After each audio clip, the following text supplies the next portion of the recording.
예, 안녕하세요. 감옥과 사랑의 나눔이라는 주제로 여러분들에게 오늘 이 시간 이야기 나누도록 하겠습니다. 저는 서울교구 교정사목 담당하고 있는 현대 루도비코 신부입니다.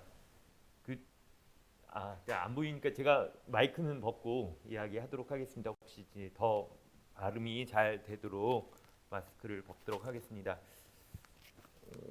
시작에 앞서서 우리 기도를 하도록 하겠습니다. 성부와 성자와 성령의 이름으로 아멘.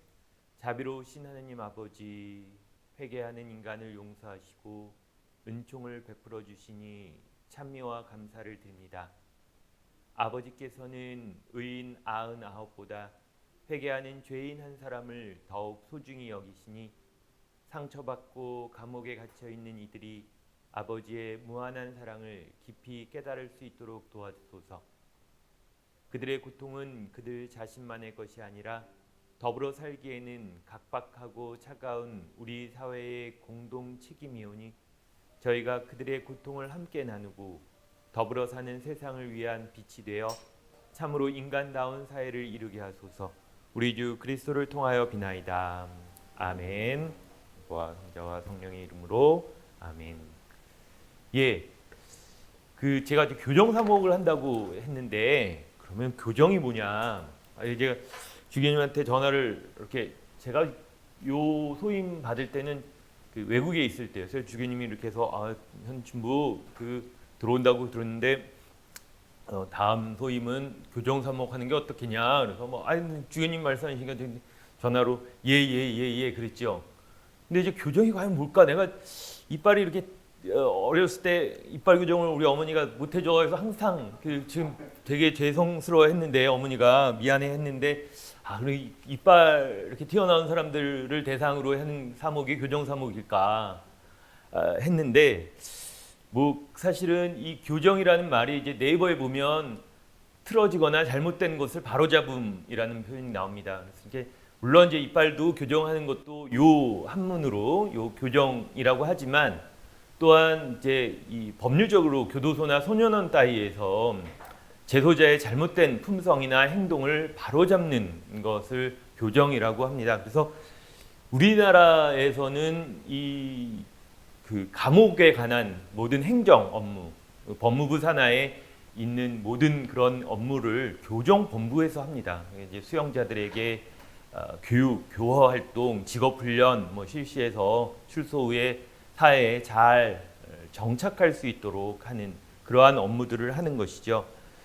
그래서 예전에 사실은 감옥이나 간수라는 그런 표현들은 굉장히 제가 생각하기에는 일제의 표현이다. 지금 교정본부가 교정의 날이 10월 28일인데 1945 기원이 1945년 10월 28일에 일제로부터 교정 업무를 이렇게 찾았다고 자주적인 교정 행정을 하게 됐다고 합니다. 그래서 고기에서 우리나라 좀 이제 일제로부터의 탈피하는 자주적인 그런 업무가 아닐까 생각됩니다. 그래서 이제는 아까 제가 주제도 감옥이라고 했지만 감옥이라는 표현보다는 교정시설이라는 표현이 좀 더 완화스럽고 좋은 표현이라고 생각이 듭니다. 그래서 교정시설 그리고 간수하면 이렇게 바라보고 지키는 의미잖아요. 그런데 그런 것보다는 교도관 올바르게 이끈다는 거죠. 올바르게 이끄는 사람, 교도관이라는 표현을 써야 되지 않을까 생각됩니다. 그래서 우리 교정사목위원회는 서울 지역의 교정시설을 담당을 합니다. 교정기관에 있는 수용자를 대상으로 사목하는 활동입니다. 수용자와 수용자가 뭐가 다른가? 이따가도 얘기를 하겠지만 수형자 하면 형을 사는 거잖아요. 그러니까 이제 기결수 재판을 다 받고 형이 확정된 사람들을 대상으로 하는 그런 분들이 교도소에 계시거든요. 교도소에서 형을 사시는 분이 수형자다. 그리고 수용자라는 거는 이제 구치소에 계신 분과 교정시설에 모든 수용되어 있는 사람들을 통칭하는 단어가 수용자라고 할 수 있겠습니다. 그래서 약간 더 포괄적인 의미일 수 있겠지요. 서울에 네 개의 교정시설이 있습니다. 서울구치소, 서울 동부구치소, 서울 남부구치소, 서울 남부구치소 이렇게 네 군데가 있고 그다음에 소년원과 소년 분류심사원도 저희가 담당을 하고 있습니다. 이제 살레시오와 함께 담당을 하고 있고요. 그래서 모든 교구에 저희 한국에 있는 15개 교구, 그러니까 군종교구 빼고 15개 교구가 있는데 거기에 모두 다 교정사목을 담당하고 있죠. 교정사목이 다 있죠. 좀 교구마다 특색이 있습니다. 저희는 서울에 있으니까 이제 직업 때문에 올라오신 분들이 많거든요. 그래서 뭐 그렇게 창업할 수 있도록 도와주는 좀 그런 식으로 돕기도 하고, 그 다음에 갈 곳 없는 출소자들이 있을 쉼터가 있기도 하고요. 또 이제 강원도 같은 경우에는 아무래도 이제 그런 논밭이 있으니까 출소자들 대상으로 그런 농업 같은 거 하기도 합니다. 그다음에 또 대구에서는 두부 공장을 또 합니다. 출소자들 대상으로. 뭐 이런 식으로 좀 특색 있게 있는 교구마다의 특색이 좀 있습니다. 예, 이렇게 제 소개 간단히 마치고요. 그러면 주제에 대해서 제가 주제를 감옥과 사랑의 나눔이라고 했는데 이게 이제 사실 좀 온화하게 표현을 한 거죠. 사실 감옥이라는 단어보다 제가 말씀드렸지만 감옥이라는 단어보다 교정시설이라는 말이 옳다. 그런 표현이 더 좋겠다라고 얘기했는데 주제로 감옥과 사랑의 나눔이라고 한 이유는 더 많은 분들이 좀 관심을 갖지 않을까, 감옥하면. 그래서 이렇게 했습니다. 사실은 더 노골적으로 표현하고 싶었습니다. 그거는 범죄자에게 왜 사랑의 나눔을 하자는 거지? 감옥에 왜 사랑을 나눔을 해? 뭐 범죄자니까 당연히 힘들게 있어야 되는 거 맞지 않아? 어느 신부님조차 저에게 노골적으로 물어봅니다. 범죄자를 왜 도와줘? 사형수들을 왜 도와줘? 라고 물어봅니다. 도대체 우리는 왜 범죄자에게 사랑을 베풀어야 할까요? 왜 수용자를 대상으로 사목을 하는가? 라는 질문이 오늘 주제인 것 같습니다. 왜 우리는 수용자들에게 사랑을 베풀어야 할까요? 첫 번째 이유는 성서적인 이유가 있을 것입니다. 이 구절 유명하죠. 마테오복음 25장 36절에 내가 감옥에 있을 때 너희가 찾아주었다라는 말씀. 요 말이 언제 나오냐면 사실 성서 안에서 예수님이 하늘나라에 있다가 오셨으니까 하늘나라에 대해서 많이 얘기를 하시기도 하고 최후 심판에 대해서나 세상 끝날에 대해서 얘기해 주시면 참 좋을 텐데 최후 심판에 대해서는 그렇게 말씀이 안 하셨어요. 어떤 사람이 천국 가고 어떤 사람이 지옥 가고 그 기준에 대해서 말씀하신 게 거의 없는데 요 구절이 유일하다고 생각이 되지요. 그 기준이 이겁니다. 내가 굶주렸을 때 너희가 먹을 것을 주었고 내가 목말랐을 때 마실 것을 주었고 나그네였을 때 따뜻히 맞아들였고 헐벗었을 때 입을 것을 병들었을 때 돌보아 주었고 감옥에 있을 때 찾아주었다라고 요런 얘기를 하시면서 말씀하신 거죠. 가장 작은 이들 중에 한 사람한테 해준 것이 나에게 해준 것이다. 이 구절을 보면 정말 감옥에 있는 사람들도 우리가 사목의 대상으로 해야 되는구나 라고 생각할 수 있습니다. 더 좀 묵상을 해보면 예수님은 감옥에 있는 이라고 표현을 하셨어요. 그러니까 이제 감옥에 억울하게 갇힌 이라고 표현을 하지 않았어요. 감옥에 이제 정말 나는 억울하게 들어갔다. 감옥에 있는 착한 사람들, 그런 사람들이라고 표현하지 않았거든요. 감옥에 있는 것만으로 혹은 내가 그동안 성당에 열심히 다니다가 갇힌 이들만 그렇게 한정지었다는 건 아닌 겁니다. 감옥에 있다는 이유만으로도 우리는 그들을 도와줘야 된다. 가서 봐줘야 된다. 그리고 찾아주어라 라고 얘기했습니다. 어떻게 하라는 특별한 얘기를 하면 가서 영치금 도와줘라. 가서 쇼를 해서 사람들 재밌게 해줘라. 그런 얘기를 안 하셨어요. 그냥 찾아주기만 해도 당신을 도와준 거라는 얘기를 하시는 거죠. 그게 되게 중요한 것 같아요. 그러니까 모든 사람들에게 감옥에 있다는 이유만으로도 그들은 정말 예수님이다라는 거를 생각을 해야 됩니다.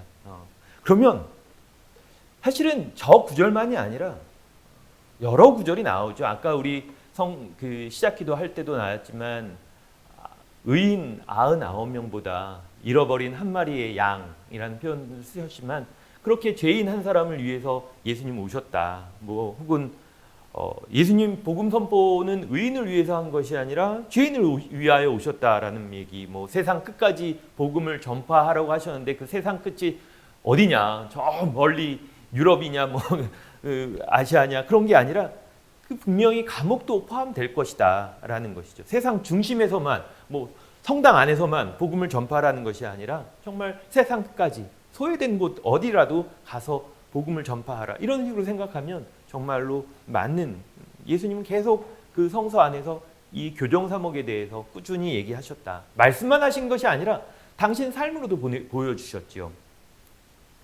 그 예수님 당신이 직접 사형수가 되셨잖아요. 그래서 사형수가 되셔서 재판받고 그 다음에 빌라도 총독에게 끌려가서 재판받으시고 당시의 사형 방법이었던 십자가에 못 박혀서 죽으셨죠. 그리고 뭐 오늘날의 그 이제 언론에서 나왔던 많은 흉악범들에게 당했던 그런 이제 사람들이 막 모욕하고 침뱉고 막 그렇게 하는 것처럼, 뭐 악플 달고 뭐 그런 것처럼 예수님 역시도 모욕 당하셨고 침뱉음 당하셨고 그러셨죠. 수용자에게 사목하는 이유는 예수님께서 직접 보여주신 것이라고 생각합니다. 예수님이 그렇게 죄인으로 사셨고 사형수로 사셨기 때문에 우리가 그렇게 교정사목을 하는 이유는, 제 감옥에 가서 복음을 전파해야 하는 이유는 예수님이 직접 보여주셨다. 이렇게 성서적인 이유를 들 수가 있을 것입니다. 단순히 성서적인 이유만이 아니라 학문적으로도 볼 수가 있겠죠. 그러니까 이제 범죄학이라는 학문이 있죠. 범죄학. 이 범죄학에 보면 이제 범죄 원인론이 나옵니다. 왜 범죄를 저지른가?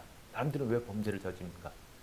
이 범죄 원인론의 아버지라고 할 수 있는 사람이 체사레 롬브로소입니다. 이태리 사람인데 19세기 사람인데, 이분이, 이 사람에 따르면 이제 막 그 특별한 사람이 이제 범죄를 저지른다. 그 사람들 유형을 이제 살펴보니 이빨 튀어나오고 턱 들어갔고 나이에 비해서 주름 좀 이렇게 많으면 범죄자라는 겁니다. 문신 뭐 있고 막 그러면.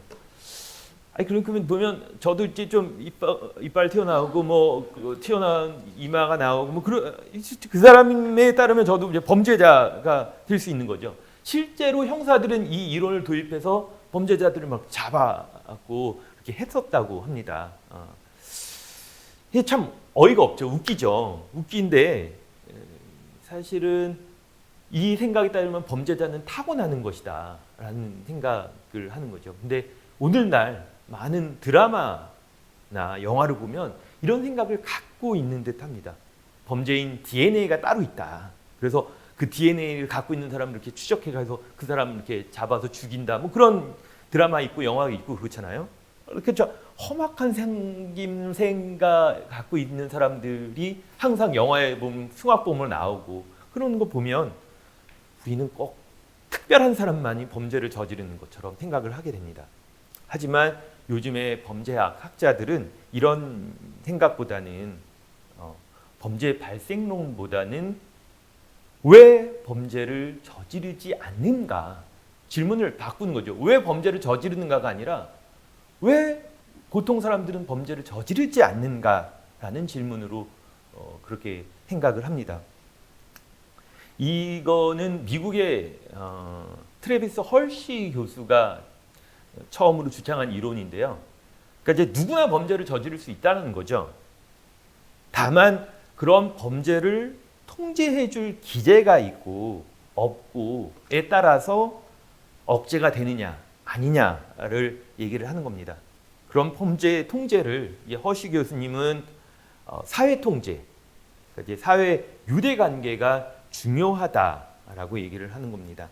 더 자세하게 알아보면 여기 이제 나오지만 4가지: 애착, 뭐 관여, 참여, 신념 4가지가 요소가 있다고 합니다. 이 커미트먼트를 관여라고 써 있는데 뭐 사실은 헌신이라고 표현할 수도 있겠죠. 그러니까 이제 사회에 대해서 애착이 높고 헌신하면서 참여하며 뭐 친사회적인 신념이 강할수록 그 범죄율이 낮다라는 거죠. 그러니까 이제 저 같은 경우에도 이제 뭐 사실 교회하고 이렇게 연결이 돼 있고 또 사회적으로도 신부라고 했으면 제가 범죄를 저지르면 잃을 것이 많잖아요. 그러니까 억제가 되는 거죠. 이걸 하면 안 돼. 근데 잃을 것이 없는 사람들은 금방 또 욱하고 나올 수 있는, 범죄를 저지를 가능성이 더 높다 생각을 할 수 있는 것입니다.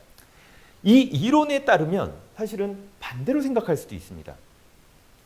사회 유대에 소홀하게 된 사각 지역에 있는 사람들, 만약에 그런 사람들에게 우리가 사회가 좀 다가간다면, 유대 관계가 더 좋아진다면, 그런다면 그 애착이 더 강해지고 그러면 범죄가 줄어들 수 있지 않을까.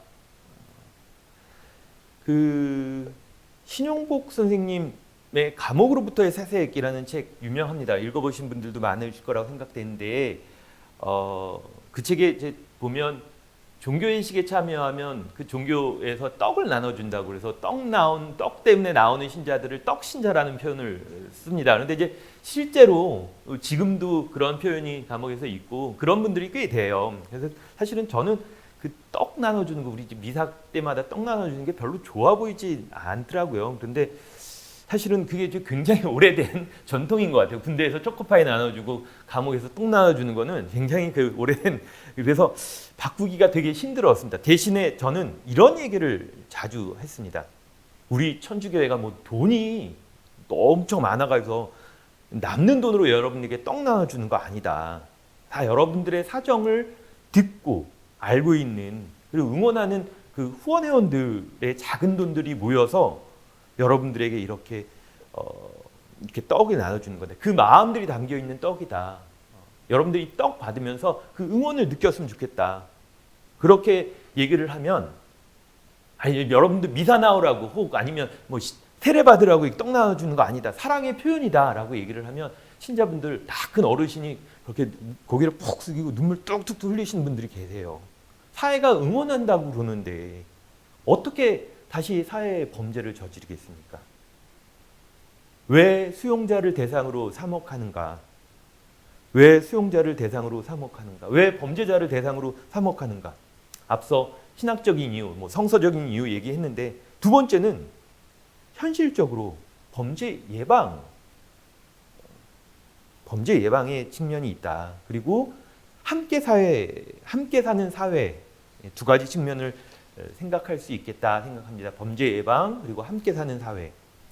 범죄 예방하니까 이제 생각나는 게 범죄 억제력이라는 표현이 있습니다. 범죄 억제력. 이제 그 사형 관련돼서 이 범죄 억제력이라는 얘기를 자주 합니다. 이 사형이 있어야 흉악범들이 범죄를 안 저지른다.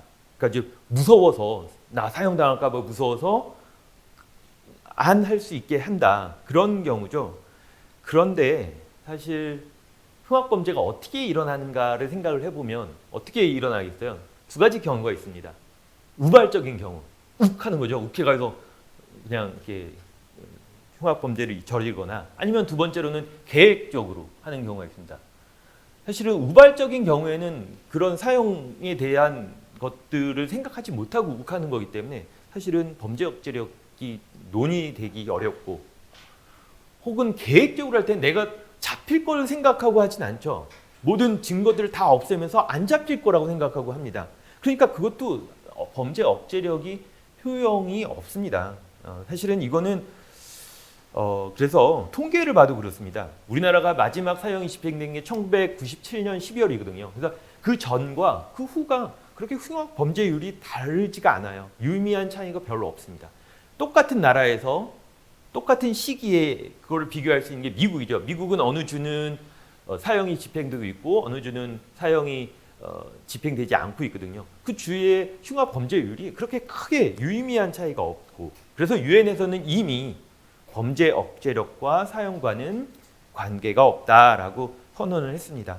저는 사형이 아니라 사랑이 범죄 억제력을 가지고 있다라고 말을 자주 합니다. 함께 사는 사회잖아요. 나만 잘 살면 끝나는 게 아니죠. 우리 동부구치소 집단 감염 사건 아실 겁니다.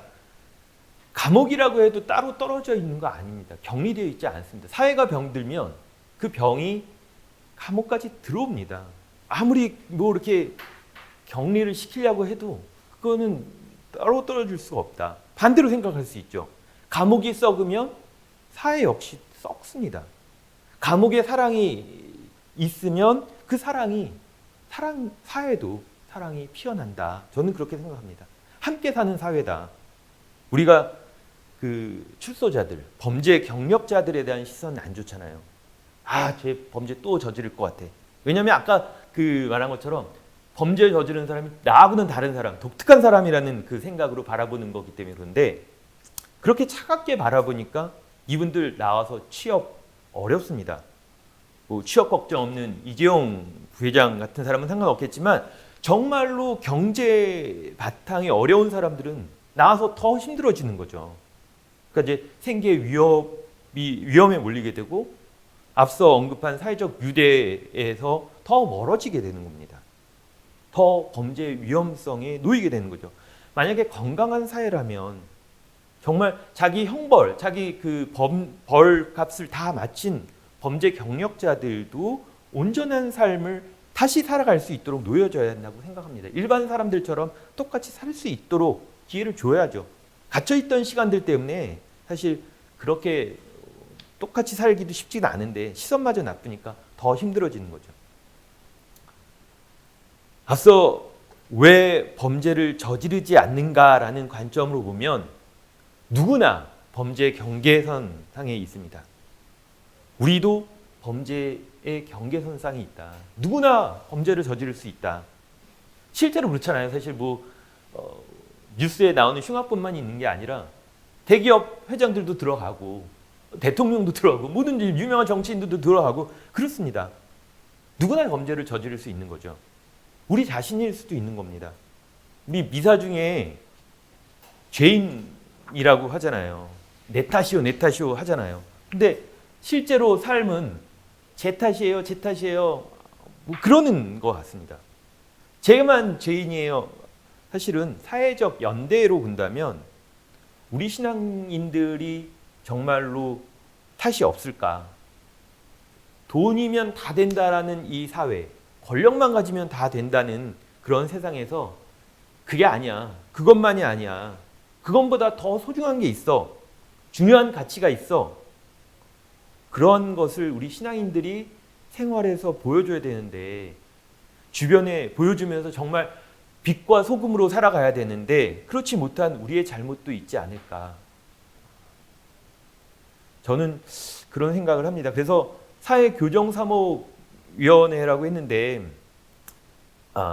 그래서 아까 성서적인 이유, 범죄 방지, 세 번째는 우리 자신일 수 있다. 우리는 정말 죄인이라고 하면서 나는 상관없는 것처럼 하지만 우리도 역시 죄인이다. 그리고 언젠가는 또 범죄를 저지를 수 있다. 이렇게 생각할 수 있습니다. 자, 한 명의 개인만의 일탈이 아니다. 범죄자 개인만의 그 잘못이 아니라 사회적인 문제일 수 있는 것이다. 그래서 우리 교정사목위원회 앞에 사회가 붙어 있는데 바로 이 때문이다. 범죄자 개인만의 일탈이 아니라 우리 사회의 잘못도 있다. 교육, 정치, 종교, 복지 전반에 걸쳐서 한번 다 나눠 봐야 되지 않을까, 생각해 봐야 되지 않을까, 살펴봐야 되지 않을까, 우리 사회의 잘못은 없는가 한번 반성해 봐야 되지 않을까 생각됩니다. 제가 강의 중간에 이미 말했지만 가둬버리고 격리해버리면 끝인가? 그거는 감옥이다. 교정교화라는 거는, 교정시설이라는 거는 바꾸려고, 교정교화를 하려고 해야 된다. 그냥 용어만 그렇게 사용할 것이 아니라 실제로 그래야 된다 생각합니다. 근데 요즘 코로나 시대에 정말로 그 보완적인 의미, 그러니까 이제 감옥 가두는 의미만 너무 강조되고 있다. 지금 코로나여서 우리도 불편하지만 그 안에서는 더 불편합니다. 갇혀 있으니까 그 안에서는 뭐 자기네들끼리 왔다 갔다 하겠지. 아니죠. 방들이 여러 개의 방이 있는데 그 방들 밖에서 왔다 갔다 할 때는 항상 교도관이 같이 다녀요. 그걸 개호라고 하는데 이 교도관이 혹시 밀접 접촉자나 뭐 감염의 위험이 있으면 이 수용자들은 움직이지 못하는 거예요. 그러니까 방만에 있는 거죠. 근데 방이 좀 넓냐? 방이 좁죠. 4인실에 또 뭐 6명, 8명 들어가 있고 막 좁고 거기 화장실까지 다 있는데 냄새 나고 모든 활동들은 밖에서 할 수 있는데 하루에 한 번 운동 시간도 통제되죠. 목욕도 못하게 하죠. 뭐 접견도 못하게 하죠. 뭐 만약에 뭐 그 확진자가 생기면 아무 움직이를 못하게 되는 겁니다. 그래서 정말 많이 힘들고 있다. 우리 교정시설에 있는 수용자들은 이 코로나 시대에 더 힘들고 있다. 올해 또 더 여름은 더 더웠잖아요. 그런데 정말로 많이 힘들다. 근데 이게 교정본부인데 교정시설에 힘써야 될 텐데 그냥 지금은 자꾸 가두고 있는 것 같아서 안타까운 생각이 듭니다. 제가 교도소, 구치소 이야기했는데 교도소는 형을 다 산 사람들, 아니, 형을 확정이 된 사람들, 기결수를 대상으로 한다고 그랬잖아요. 그리고 구치소는 형량이 확정되지 않는 재판받고 있는 사람들을 같이 있는 곳이 구치소입니다. 그런데 우리나라는 이렇게 말이 구분이 되어 있는데도 불구하고 실제로는 교도소에 미결수들이 많이 들어가 있어요. 의정부 교도소는 교도소잖아요. 그러면 기결수들이 있어야 되는데 미결수들이 더 많아요. 심지어 숫자만으로도 미결수들이 많아요. 왜 그러느냐? 교정시설이 부족하니까. 왜 부족하죠? 사람들이 우리 동네에는 교정시설 들어오면 안 된다. 땅값 떨어진다. 집값 떨어진다. 안 된다로 반대를 하는 겁니다. 교정시설은 제가 생각하기에는 공기청정기가 되어야 된다. 공기청정기. 공기청정기가 제대로 역할을 하려면 많이 있어야죠. 방마다 있어야죠. 근데 거실에 하나 있고 우리 방이 깨끗해지기를 바라는 거는 억지잖아요, 사실. 그리고 관심을 둬야죠. 공기청정기가 제대로 돌아가고 있나? 이 필터가 이거 낡지는 않나? 뭐 이렇게 더러운 먼지가 꽉 차 있지 않는가? 근데 우리는 이제 교정시설에 대해 관심을 갖고 있지 않아요. 더럽다고 그러고 멀리 가 있으라고 그래요. 옛날에 저 이런 표현은 별로 좋아하지 않는데 변소 같은, 옛날에 변소는 멀리 떨어져 있어야 되죠. 이제는 가까이 있고 깨끗해야 된다. 그리고 그 변소를 보면, 화장실을 보면 그 집에, 그 사회의 문화적인 그 차이를 알 수 있다. 수준을 알 수 있다 그러죠. 교정시설도 마찬가지라고 생각합니다. 교정시설의 수준은 그 사회의 문화의 그 수준이라고 생각합니다. 그래서 여러분들 교정시설에 대해서 좀 관심을 두자. 어떻게 생각하느냐. 그래서 관심을 가질 때마다 교정시설이 좋아질 테고, 그리고 온전히 교화될 수 있어야 된다 생각합니다. 예를 들어서 범죄 종류는 정말 다양합니다.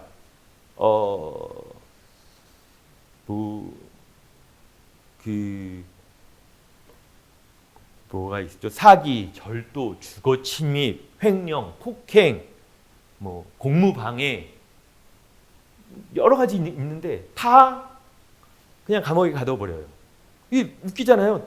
죄는 다 다른데 형벌은 그 기간만 다르게 그냥 다 가둬놓으면 다 되는 건가? 그러면 교정휴가가 정말 자동적으로 되는 건가? 심지어 쓰레기도 분류를 하는데, 왜 사람이잖아요. 사람인데 그에 맞는 분류가 되어야 되는데 그렇지 않고 있다. 너무나 안타깝다 생각합니다. 마약사범, 마약을 흡입한 사람도 있고 판매하는 사람도 있죠. 근데 다 마약사범이에요. 그래서 같은 곳에 놔둬요. 그럼 마약 판매상하고 마약 소비상하고 같이 두면서 그게 그 사람들이 정말 교정개화가 될까요? 정말 여러 가지 생각을 해볼 수 있다. 그리고 정말로 사법은 정당하게 그 판결은 이루어지는가? 빈부격차에 따라서 정말 올바르게 형벌은 제대로 이루어지고 있는가 생각해 볼 필요가 있죠. 대기업 회장하고 우리 폐지 줍는 어르신하고 똑같이 도로교통법 위반을 했어요. 300만 원 벌금이 똑같이 내려졌다. 이게 평등한 걸까요? 300만 원, 그 대기업 회장에게 300만 원은 아무런 의미가 없죠. 이 할머니는 300만 원을 못 갚아요. 그럼 어떻게 해요? 벌금 300만 원을 못 갚아서 감옥에 들어가는 겁니다. 그 감옥에 들어가게 되면 이제 불우수용자가 되는 거죠. 그러면 영치금이 없어요. 아유, 감옥에 갔는데 무슨 영치금이 필요해요. 다 먹여주고 재워주는데 모든 게 다 돈이에요. 그 돈이 없으면 기본적인 것밖에 못 하는 거예요. 돈이 없으면 신발도 안 줘서 고무신 신고 다닙니다. 이 겨울에 고무신 신고 다녀요. 그리고 옷도 기본이기 때문에 춥습니다. 돈 주고 사면 색깔이 달라요. 아예 색깔이 전혀 다른, 저는 돈 주고 산 옷을 입고 다니는구나 알 수 있도록. 운동화도 살 수 있어요. 간식도 할 수 있어요. 같이 지내잖아요. 나는 영치금이 없어. 그래서 간식을 못 먹어. 근데 쟤는 간식을 먹고 있어요. 같이 지내는데 어떻게 하겠어요? 같이 나눠 먹죠. 처음엔 나눠 먹죠. 그런데 내가 언제나 계속 얻어먹을 수는 없는 거잖아요. 그 안에서도 영치금 없는 사람은 계속 구박당하기 마련이죠. 수용자 가족들, 이런 만약에 그 가장이 생계를 책임지던 가장이 벌금문에서 들어갔다? 그러면 수용자 가족들은 어떻게 돼요? 그냥 거기서 더 생계에 위협을 받는 거죠. 아무도 신경을 쓰지 않습니다. 물론 기초자치단체에서 복지적으로 이렇게 연결이 되면 좋을 것 같아요. 근데 그러지 않고 있다, 우리 사회는. 그냥 정말 너 알아서 해. 생계에 위협에 많이들 몰려 있다. 그리고 이 수용자 가족 같은 경우에는 부끄러운 것들이잖아요. 자기 가족이 범죄에 노출되었다는 거. 그래서 이렇게 드러내고 요청을 못하는 경우들이 많이 있습니다. 그래서 우리가 더 많이 관심을 가져야 된다. 무용고자 병고로 인한 형 집행정지. 이게 무슨 얘기냐면 아파요.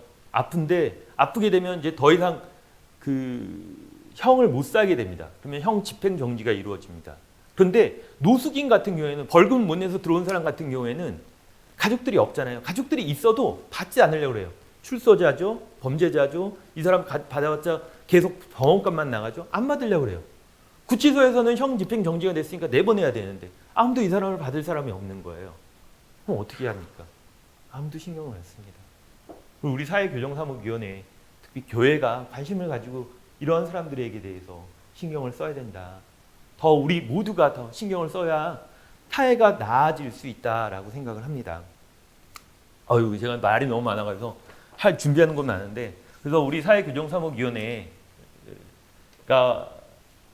사실은 다른 위원회 같은 경우는 신부님, 주교님 이런 거 해야 됩니다. 이렇게 해서 만들어진 것이지만 이 교정사무위원회는 이따가 영상을 볼 수 있으면 보겠지만 그 교도관 신자가 있었어요. 이 고중열 베네딕토 형제님께서 계속 복음을 전파하는 거죠. 그리고 사형수가 그때는 1950년도에는 계속 하루마다 몇 명씩 줄 것 같대요. 그럴 때마다 대세를 줘야겠다 생각으로 계속 세례주고 500명 세례줬다고 그러죠. 먹을 것 넣어주고 책 구입하고 자기 봉급을 털어서 하다가 너무 한계에 부딪히니까 그 소식을 들은 주변의 안현동 분당에서 자발적으로 후원회가 결성이 되게 됩니다. 그때 유명한 김홍성 바오로 판사님이나 김자선 자매님이 주도적으로 그 후원회가 이루어지게 되고, 그 소식을 들은 추기경님께서 나중에서야 1970년 4월에 정식적으로 총회가 열려서 창립이 되게 됩니다. 그래서 2020년에 50주년을 코로나 상황이었지만 50주년 미사를 조심스럽게 했었습니다. 예. 저희 활동 이렇게 쭉 사진 보여드리겠습니다. 각 교정시설에서 수용자들 세례 받고 견진하는 모습들입니다. 이렇게 미사 함께 하고 있고요. 그 다음에 그것만이 아니라 아까 말했듯이 교정 교화를 위한 강사들, 강의들, 훌륭한 강사들 모셔서 인성교육 지원하고 있고요. 그 다음에 이제 소년원, 분류심사원 아이들에게 함께 미사하고 여러 가지 프로그램들 제공하고 지원하고 있습니다. 또 보호관찰 청소년들, 그러니까 이제 소년에 들어가지는 않는데 보호관찰 그 강의를 명령받은 청소년들이 있어요. 그 청소년들과 함께 강의 프로그램들 같이 하고, 그 다음에 범죄 피해자들, 우리는 수용자만이 아니라 그다음에 범죄로 인해서 가족들을 잃은 그 범죄 피해자들에게도 지원을 하고 있습니다. 그래서 함께 가족이 되어주는 거죠. 그래서 가족들과 함께 이렇게 만남도 하고 미사도 하고, 이 사진은 우리 이제 이분이 범죄 피해자 가족이신데 교황님 오셨을 때 먼저 나가신 자리에 있었습니다. 그리고 불우수용자 가족들 저희 방문하고 있습니다. 20가족 매달 이렇게 하는데 부족한 거죠. 20가족은 많은 가족이 아닌데 이게 연결하기가 되게 쉽지가 않아요. 발견하기가. 그래서 20가족 더 늘릴 생각입니다. 불우수용자 영치금도 매달 85명, 55명, 50명, 80명 이제 전국의 사형수들에게 이렇게 영치금을 지원하고 있습니다. 또 이제 출소해서 갈 곳이 없는 이들에게 쉼터를 제공하고 있습니다. 여기 마지막에 그 쉼터가 있는데 그 쉼터에서 지내시면서 일하시면서 좀 기반을 마련하시고 하시는 것이죠. 그다음에 우리 또 기쁨과 희망 은행이라고 있습니다. 그래서 기술이 있는데 창업할 수 있는 자본금이 없는 이들에게 마중 돈을 좀 주어서 창업을 하셔서 생계를 이끌어 나갈 수 있도록 기쁨과 희망은행에서 창업 자금을 제출을 합니다. 이 사진은 창업 교육을 하고 있는 것이고요. 또 창업준비센터에서는 사회적 약자들에게 사실은 그 임대료들이 비싸서 사실은 어렵잖아요. 그래서 그런 임대 공간, 사무실 공간을 무료로 임대해주는 창업준비센터를 또 운영하고 있습니다. 예. 그리고 아까 살짝 제가 사용 폐지에 관해서도 말씀을 드렸는데 그 사용 폐지에 관련돼서도 운동을 하고 있어요. 그래서 사용 반대의 날 행사하고 있고 평화방송과 함께 콘서트 한 거, 그리고 국회에 가서 이 특별법 발의한 것들 이렇게 사진 보시면 될 것 같습니다. 혹시 질문 있으시면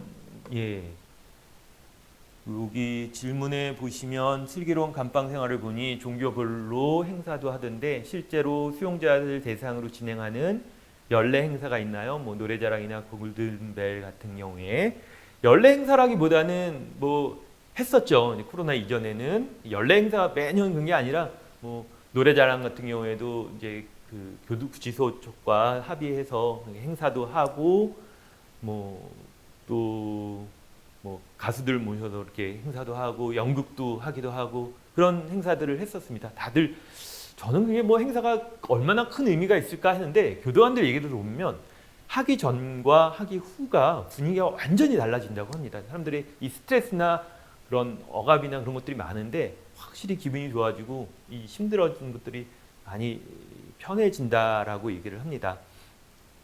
또 다른 질문들이 있을까요? 혹시 이런 거 없으시면 제가 요 정도로 하고 저희가 50주년 맞이해서 홍보 영상을 만들었습니다. 저희 교정사무위원회 실제로 어떻게 활동을 하냐 사전을 보면서 말씀을 드렸지만 그래서 그런 영상들을 보시면 조금 더 도움이 되실 것 같아요. 사실 저는 그 생각을 합니다. 성 프란치스코 성인이 어디 묻혀 있는지 아세요? 성 프란치스코 성인이 물론 이제 아시시의 성 프란치스코 성당 밑에 묻혀 있는데 성 프란치스코 성당이 먼저 지은 다음에 성 프란치스코 성인이 돌아가신 다음에 거기 묻힌 게 아니라 성 프란치스코 성인이 돌아가시면서 그쪽 아시시에 묻어달라라고 얘기했는데 그쪽이 묻혀 있는 곳이 사형이 이루어지던 곳이었다고 합니다. 그러니까 이제 사형수들이 묻혀서 돌아가셨던 곳이 성프란시스코가 묻히면서 그 안에 또 큰 성당이 묻히면서 많은 순례객들이 모이고 그러니까 이제 그전에는 지옥의 계단이라고 지옥의 언덕이라고 불리던 그 언덕이 성프란시스코 성당이 거기 있고 그러면서 천국의 언덕이라고 바뀌었다고 합니다.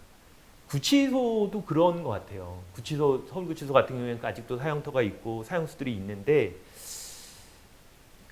정말로 올바른 사회가 올바르게 된다면 그 회개의 장소가 되어야 되지 않을까 구치소가 성당처럼 그래야 된다. 그러기 위해서는 우리 신자분들이 계속 끊임없이 관심을 두고 구치소 우리 동네에 들어오시면 안 돼 막 그렇게 생각하실 것이 아니라 더 많이 지어져서 정말로 정말 쾌적하고 인권적으로 그런 교정교화의 장소가 되어야 되지 않을까 생각이 됩니다. 저기 질문 하나 있네요. 실제로 지적 장애인 수용자가 있나요?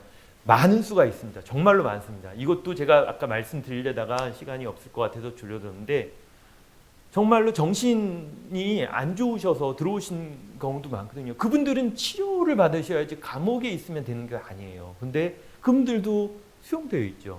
그래서 전국에 그런 분들을 대상으로 병원이 한 군데가 있어요. 거기는 꽉 차 있습니다.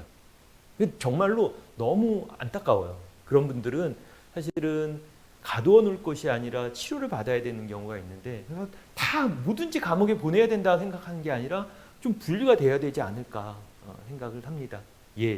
영상을 보실까요? 영상 보시고 영상 보는 걸로 저는 마치도록 하겠습니다. 감사합니다.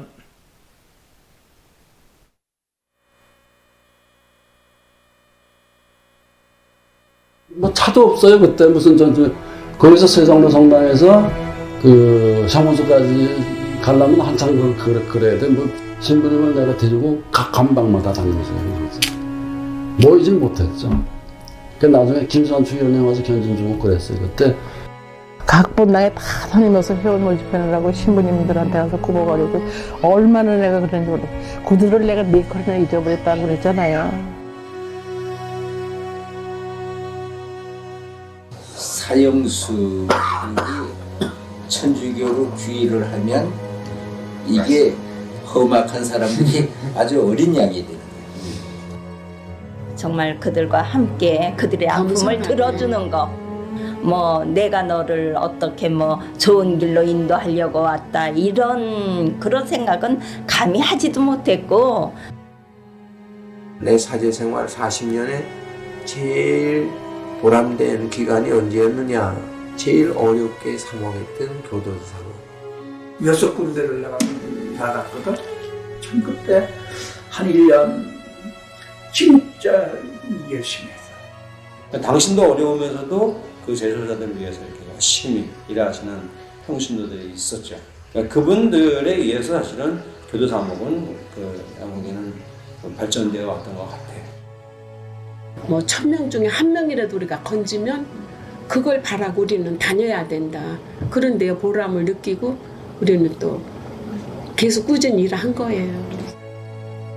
반백년이잖아요. 반백년 이렇게 연결될 수 있었다는 것, 그것은 단순히 성직자의 힘만은 아니다. 우리 평신도들이 이렇게 이끌어왔고 신자들의 힘과 기도로 커진 위원회라는 생각을 했습니다.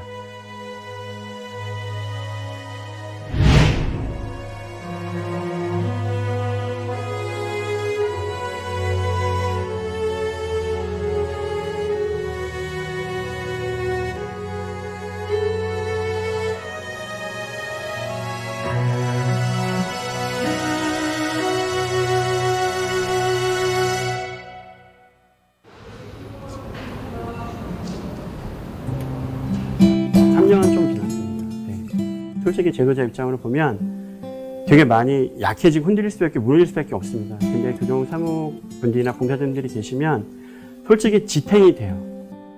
저를 기다리는 가족들을 위해서라도 더 열심히 최선을 다해서 그래서 더 열심히 기도하고 사는 것 같습니다. 한순간 인생을 무너뜨렸습니다. 후회한다 해도 돌이킬 수는 없겠죠. 용서받지 못할 죄와 죄인으로 살아가야 할 앞으로의 인생. 이들에게도 빛나는 삶의 시간이 남아있는 걸까요?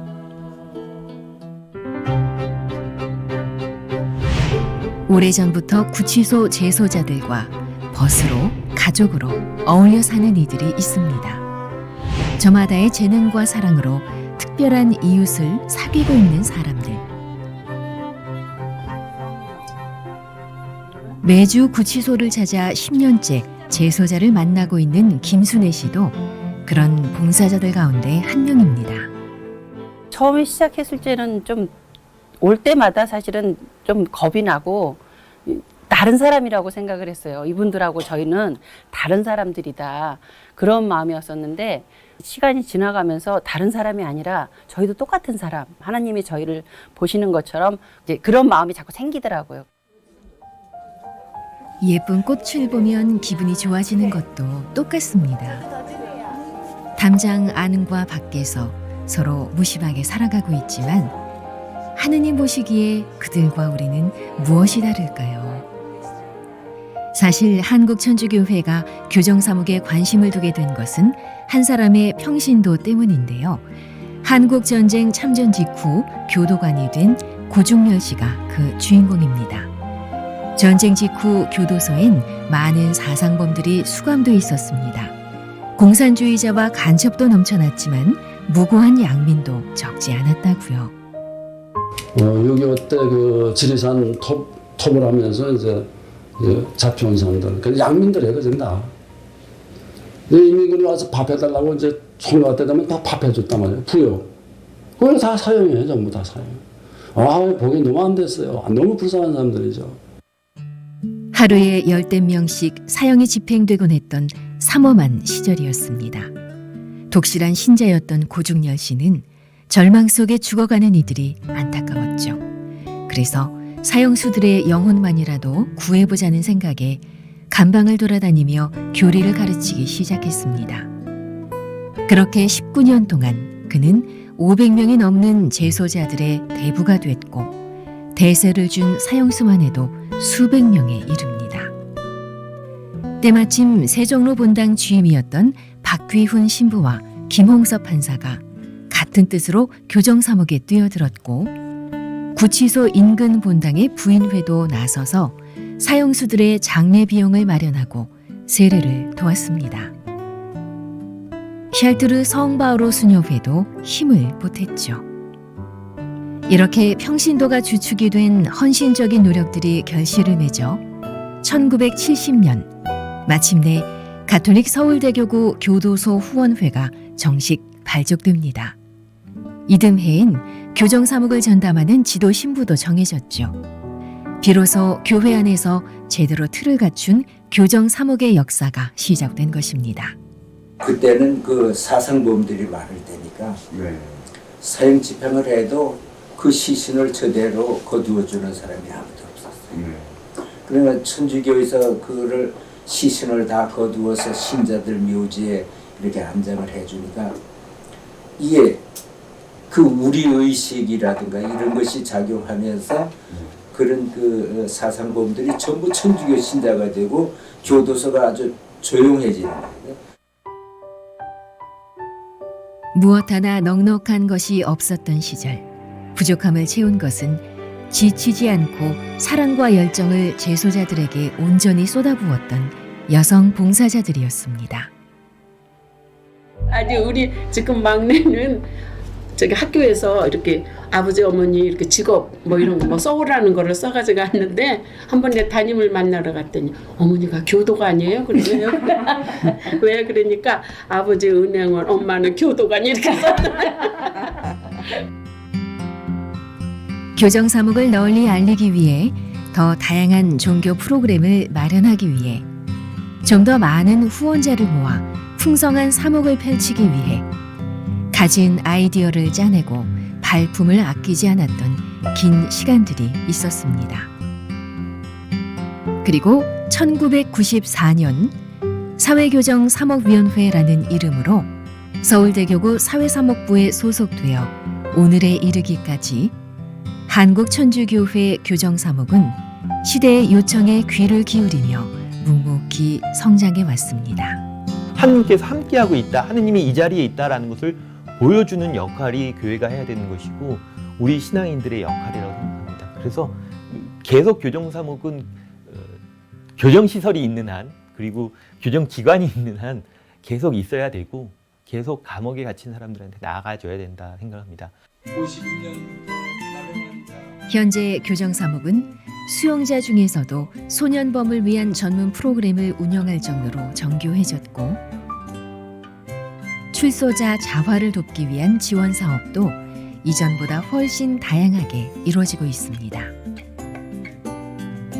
범죄로 피해를 입은 가족들의 마음과 생활을 돌보는 쪽에도 교정사목의 초점이 맞추어져 있죠.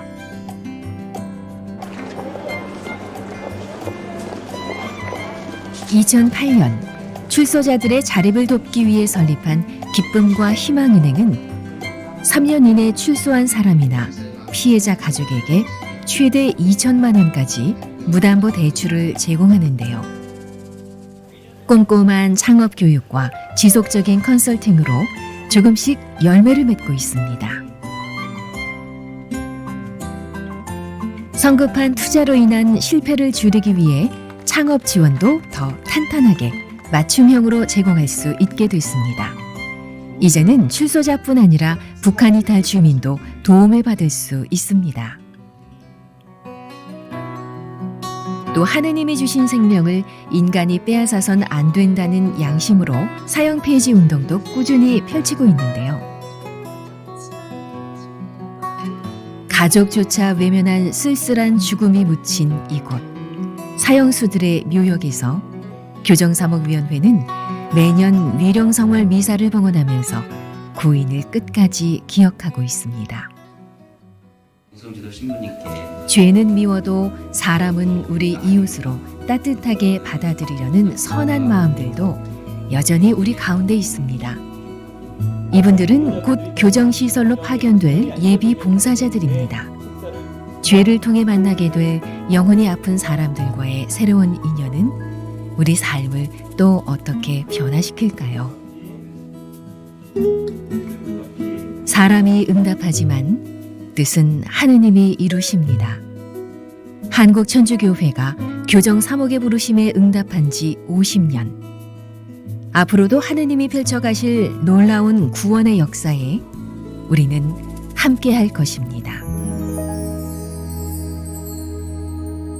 비록 지금은 여기 있지만 다시 한 번 더 마음을 잡아주시고 이끌어 주시는 선생님들의 역할이 아니었으면은 수용 생활이 많이 힘들었지 않았나 싶습니다. 해갖고 정말로 선생님들께 감사하다는 말씀 드리고 싶습니다. 결국에는 언제든지 주님께서 같이 계셨구나 이제 깨닫게 된 게 가장 큰 변화인 것 같고요. 약간 두려움도 있으면서도 정말 필요하구나.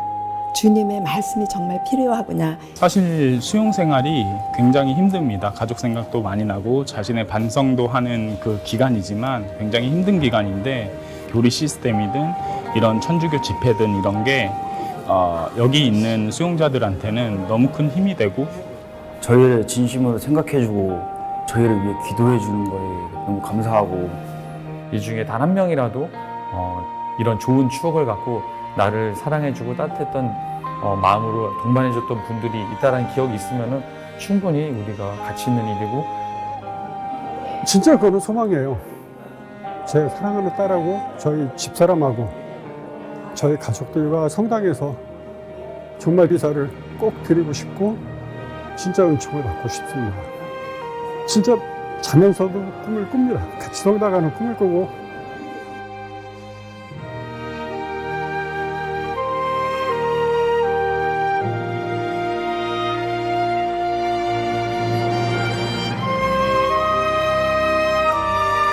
단순한 물리적 시간인 50년이 아니라 그동안 적극적인 활동과 다양한 방법으로 감옥에 있는 분들, 출소자, 범죄 피해자들을 위해 끊임없이 사랑을 베풀어 온 것이기에 더욱 의미 있습니다. 이 모든 것은 그동안 교정사목을 위해 헌신한 많은 사제, 수도자, 신자분들 그리고 특히 우리 봉사자들과 후원회원님들 덕분에 가능했던 것입니다. 앞으로도 지치지 않는 열정과 사랑으로 더욱 열심히 활동해 주시기를 부탁드립니다.